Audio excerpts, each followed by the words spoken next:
할아버지 고 양춘식 목사, 아버지 고 양용주 목사, 작은아버지 양채우 목사를 따라 3대째 목회를 이어가는 양진우 목사입니다. 화면 아래 구독하기를 눌러주시면 대단히 감사하겠습니다. 우리가 본문을 강의하기 전에 먼저 삼국사기처럼 최근에 이 시대에 어떤 일이 있었는지 2025년 2월 8일 날 이제 미국의 트럼프가 대통령이 되면서 관세 장벽을 높이는 바람에 세계가 지금 무역 전쟁으로 돌입할 태세이고, 그리고 12.3 국내적으로는 12.3 계엄령 내란 사건으로 대통령이 구속되는 초유의 사건이 벌어졌고요. 그 다음에 이제 그저께는 정부 산업통상자원부에서 이제 대왕고래 그리고 마기상어 그 지역을 의미하죠. 거기에서의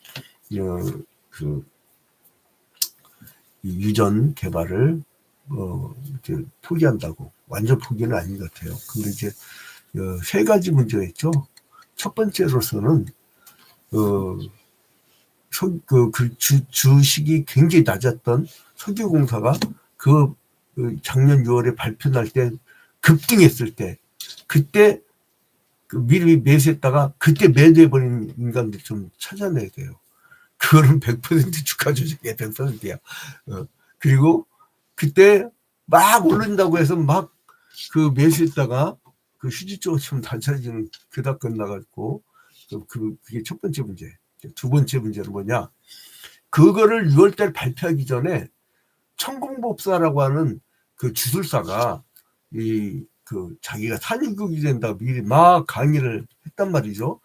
그 영향이 어떻게 미쳤는지 거기에 대한 좀 조사가 필요하고, 세 번째로서는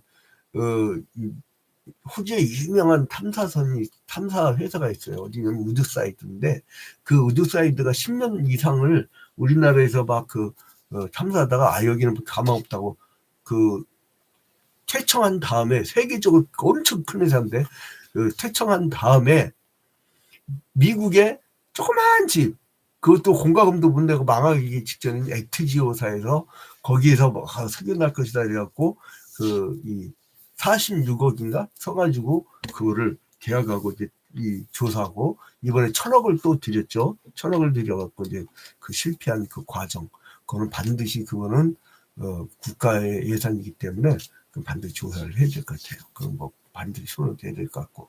그 다음에 이제 기타 등기 여러 가지가 있는데, 이거를 평가할 때 사람들 눈에 보이는 사건이죠. 그러나 그 배후에는요, 눈에 보이지 않는 하나님과 마귀 사탄의 세력이 있다는 거예요.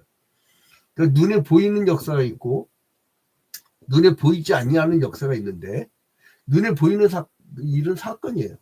그래, 눈에 보이지 않는 이건 뭐냐면 하나님의 나라와 이 마귀의 세력과의 일대 전쟁이 있는 거예요. 그래서 마귀의 나라는 탐욕의 나라고, 그리고 생명을 존중하지 않습니다. 하나님의 나라는 사랑과 희락과 화평과 온유와 절제와 자비와 양성과 오래 참음, 이런 것들이 있는 것이 바로 하나님의 나라의 특징이죠.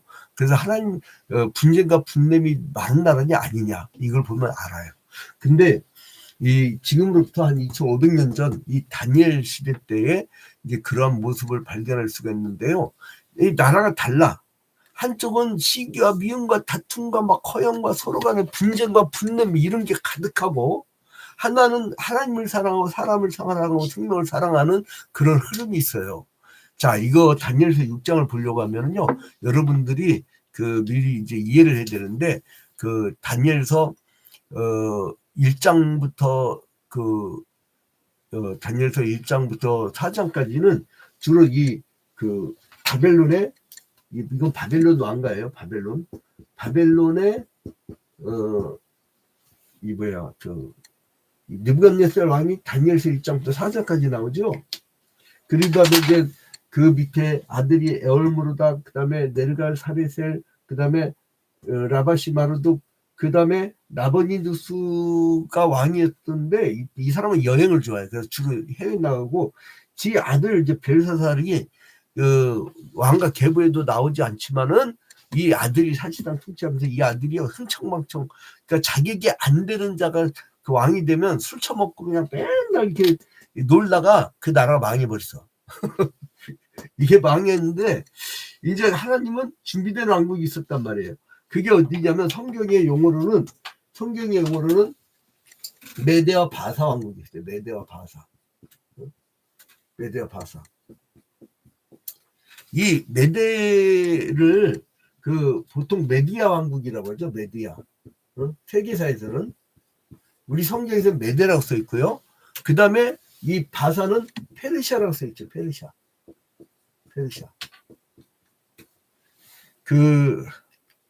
제 강의를 보고 좀 어렵다고 하는 분들이 있는데 유튜브에서 저 보는 분들이, 여러분 이게 다 성경에 나와 있는 이름들이에요. 왜 어렵게 느끼느냐? 안 보니까. 이 성경을 안 보면 안 되니까. 근데 내가 평상시 안 보더라도 하루에 한 장씩 따라와요. 하루에 한 장씩 따라오다 보면 어느 날 성경 전체 쫙 보이면서 아주 모든 게 다 그 익숙해져 갑니다. 그러니까 우리가 이 돈놀이 하는 사람 돈놀이에 익숙하잖아요.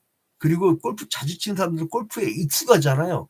그러니까 이 또 하나님의 나라도요. 하나님 나라의 말씀에 익숙하면 거기에 익숙해지는 거예요. 근데 이게 이제 영적으로 이렇게 말씀을 깊이 있게 알지 못한 뭐가 문제냐면요. 누가 교훈만 얘기해. 결론만 줘. 그러니까 마치 에덴 동산에서 동산나무 실과를 따먹지 말라고 해서 말을 살짝 바꿔도 그냥 그 결론 편하죠.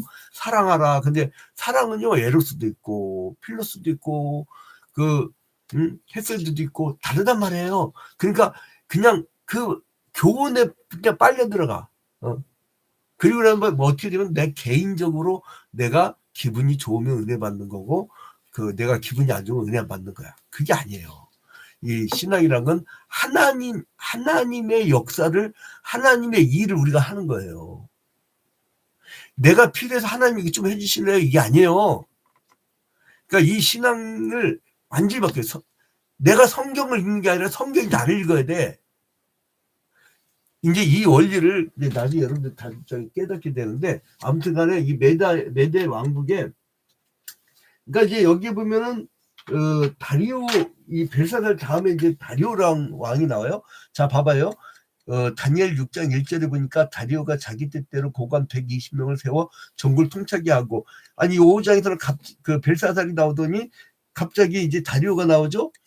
그걸 알려고 하면은 다니엘서 5장 30절에 그날 밤에 갈대아 왕 벨사살이 죽임을 당하였고, 31절 메대 사람 다리오가 나라를 얻었는데 그때 다리오는 62세였더라. 62세에 이제 이 다리오가 얻게 되죠. 이 다리오 왕 여기 나오고, 그다음에 이제 여기에 고레스라는 사람이 나와요. 나중에 고레스 칙령. 근데 이게 나중에 메대를 바사가 흡수를 하잖아요. 그래서 어떤 사람들은 다리오의 이름을 그 고레스로 바꿨다. 그러니까 이게 같은 사람이다 라고 얘기하는 사람들이 있고, 또는 다리오의 친척이 고레스다 이렇게 얘기하는 사람도 있어요.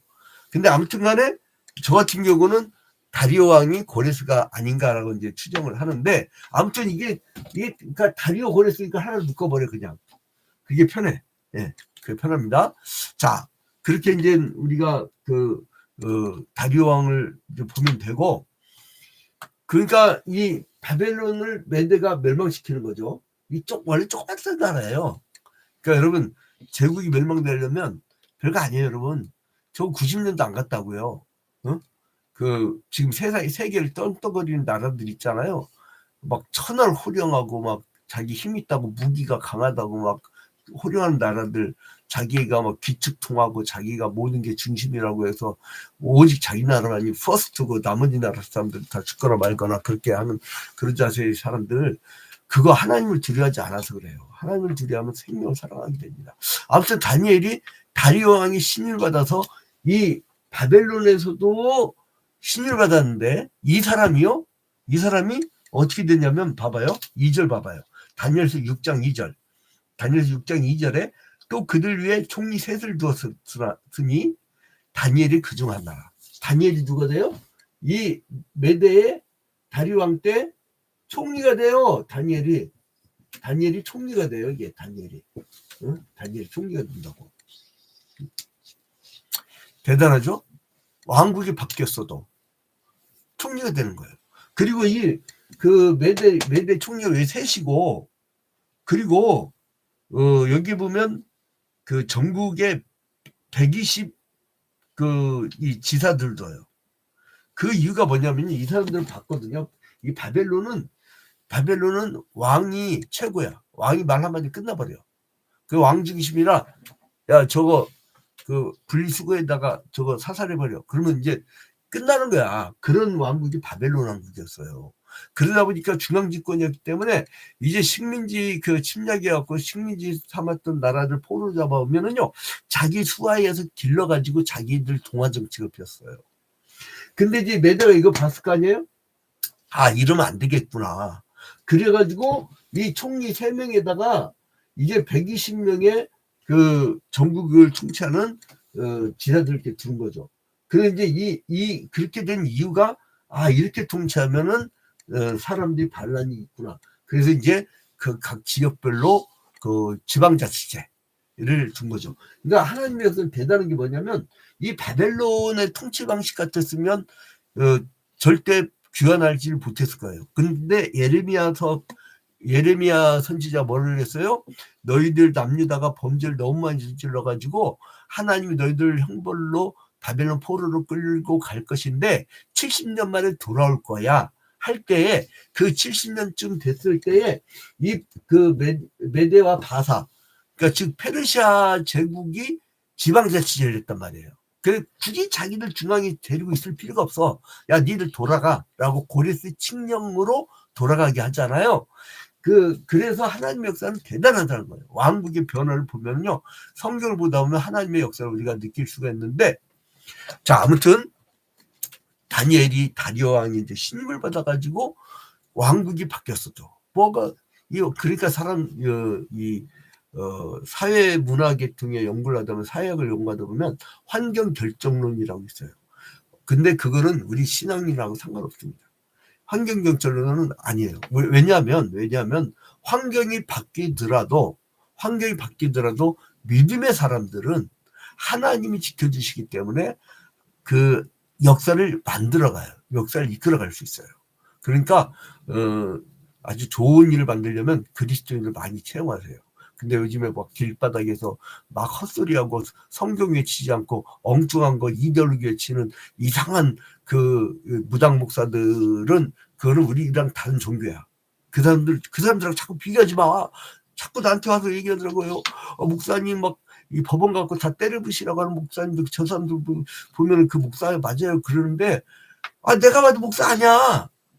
그 성경 얘기해지 왜 그딴 식 얘기해. 그러니까 딱 잘라. 딱 비교하지 마. 제발 비교 불가. 이거 보고 또 이제 나한테 항의 들어옵니다. 나도 항의 굉장히 많고 있어요.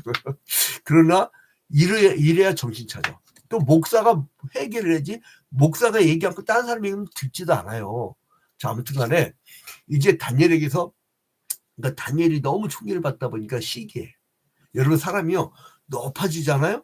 자꾸 이렇게 여러분 높아지려고 하지 마세요. 미움받아요. 시기받아요. 근데 내가 낮아지잖아요. 아유, 나는 부족해요 이러면요, 사람들이 아유, 뭘 부족해요 이렇게 해요. 근데 다니엘은 자기가 높아지려고 한 것도 아니야. 근데 이제 다니엘이 총리가 되니까 이 사람들이 이 다니엘을 죽이려고 고소할 거리를 찾고 있었어요. 그래서 이제 왕만을 경배하는 법을 만들려고 이 가신배들이 이 미련한 그 다리오 왕을 꼬셔요. 그래가지고 이 법령을 만들었는데도 다니엘이 하나님께 3번 계속 기도를 하니까, 매일같이 기도하니까 이 가신배들이 신고해가지고 그 사자굴 속에 던져져서, 이제 사자굴에 던져졌지만은 그러나 하나님의 초자연적 역사로 구원받고 원수들이 대신 사제밥이 되고 마는 그런 사건이 바로 오늘 6장의 내용입니다. 너무나 잘 아는 내용일 거예요. 자, 그런데 여기서 보면은 좀 세부적으로 보면은, 자, 바벨론을 정복하고 다스리게 된 메데스 사람 다리오 왕은요, 방백 120명을 세워서 전국을 통치하게 되는데 그 중에 이제 총리 셋을 두죠. 이게 문제라. 셋이니까 뭐예요? 2명의 경쟁자가 있는 거예요. 그래서 리더는 무슨 일을 할 때 있잖아요, 여러분. 반드시 통로를 하나로 만드세요. 통로를 셋으로 만들면 그만큼 일이 복잡해져. 그래서 머리는 하나야 돼. 머리가 2-3개 돼버리면 이거 복잡해져요. 그래서 이제 그런데 아무튼 이 총리 셋 중에 다니엘이 있었는데, 이 다리 왕은 다니엘이 마음이 민첩하고요, 총리와 방백들 위해 아주 뛰어나서 이제 전국을 다스리게 하면서 그 영향력을 끼치게 해요. 3절 봐봐요. 다니엘은 마음이 민첩하여 총리들과 고관들 위에 뛰어남으로 왕이 그를 세워 전국을 다스리게 하고자 한지라. 그 3명 중에서 이 사람을 더 앞세워서 나가게 하려고 하니까, 그때에 뭐를 하냐면 4절에 보니까 이 총리들과 고관들이 국사에 대하여 다니엘을 고발할 근거를 찾고자 하였으나 아무 근거 아무 허물도 찾지 못하였으니. 여러분, 이 정도 되잖아요.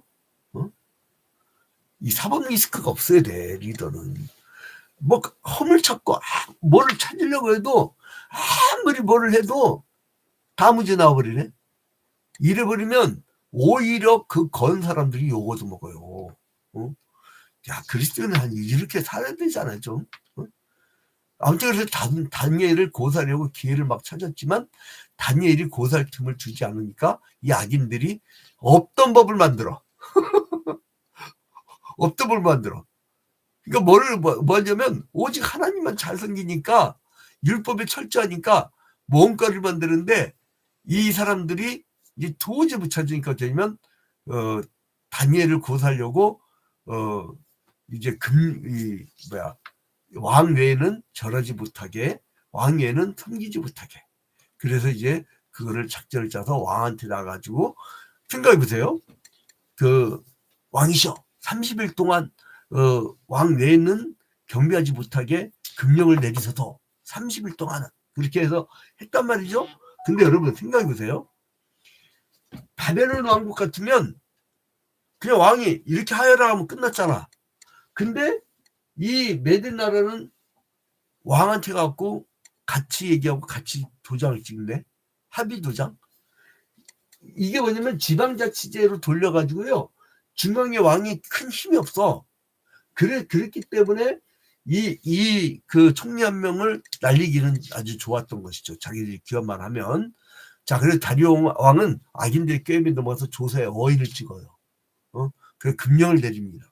그 악인들이 이제 그 계기가 일단 성공을 해요. 자기들이 막 무슨 음모를 꾸며갖고 돈 헤쳐먹으려고 다 음모를 꾸며가지고 뭘 발표를 해가지고 나중에 사람들이 막 그걸 가지고 막 그냥 돈도 모으고 주식 투자도 하고 막 별짓을 다 하게 만들어. 요 짓을 하는 거. 근데 다리용은 별 생각 없이 자기만 숭배한다는 말에 혹해버린 거예요. 이게 문제라. 이게 명예욕이 강한 리더 옆에는요, 희생자가 나오게 돼 있어요. 근데 이제 왕명을 어기고, 그런데 다니엘은 계속 기도를 해요. 근데 어떻게 창문을 활짝 열고 기도하네? 하루에 3번씩 하던 대로. 그러니까 이 다니엘을 고사하는 악인들이 어떻게 합니까? 하루 3번씩 기도하는 그것을 목격해 갖고 고발을 해요.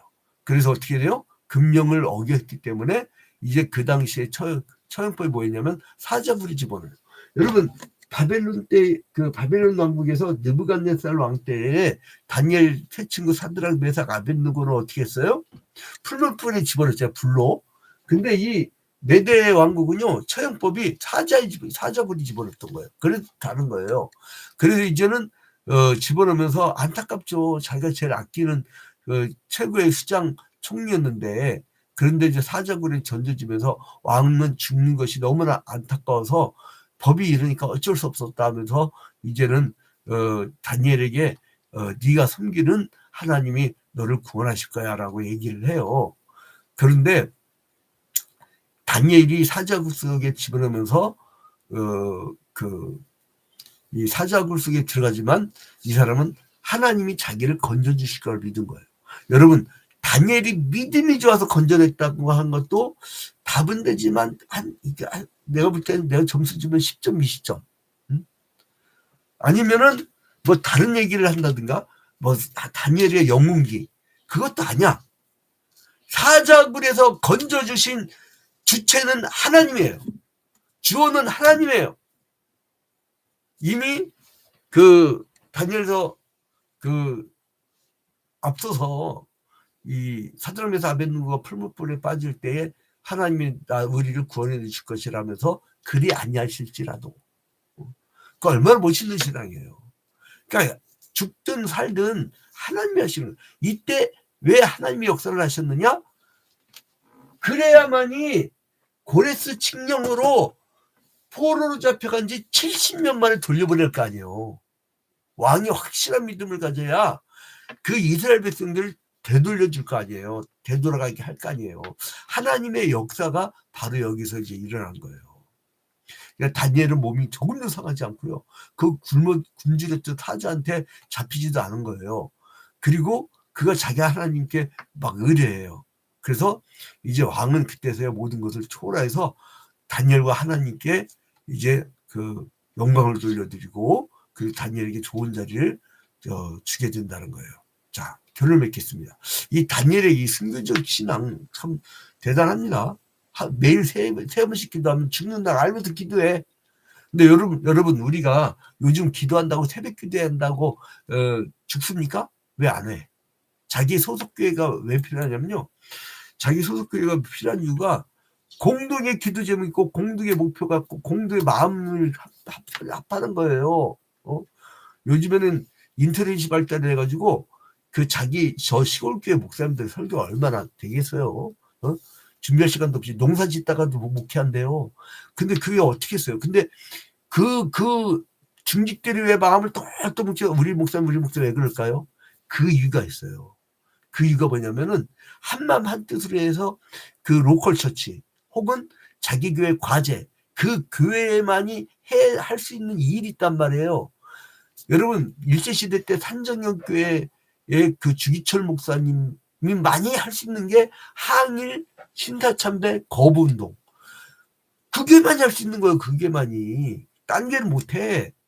그런 건 그 교회만이 특성이 있단 말이에요. 하나님이 그게 특성을 주셨는데 아무튼 다니엘의 순교적 진앙은 결국은 사망의 올무에서 구원하셨고 하나님께 영광을 돌려드리며 이제 고레스 칙령을 내리게 된 하나의 그 작업이 되었다는 거예요. 성도는 다니엘 같은 신앙으로 이제 하나님이 건져내실 것이라는 주어가 하나님이라고 하는 여러분 오늘 사자굴로 들어갑니다. 여러분들은 다 이제 사자굴로 들어가는 거야. 오늘 세상 만만합니까? 이 천민자본주의 자기만 먹고 살려고 하지. 귀족자본주의를 그래도 노블리스 오블리주 해갖고 귀족들이 자기가 많이 벌면 세금을 막 30% 40% 낸다며 우리 기독교 국가들 보면은 북유럽의 기독교 국가들 보면요 30% 40% 내갖고 거지 없는 사회가 그게 국가의 모토야. 그게 분배를 해버려.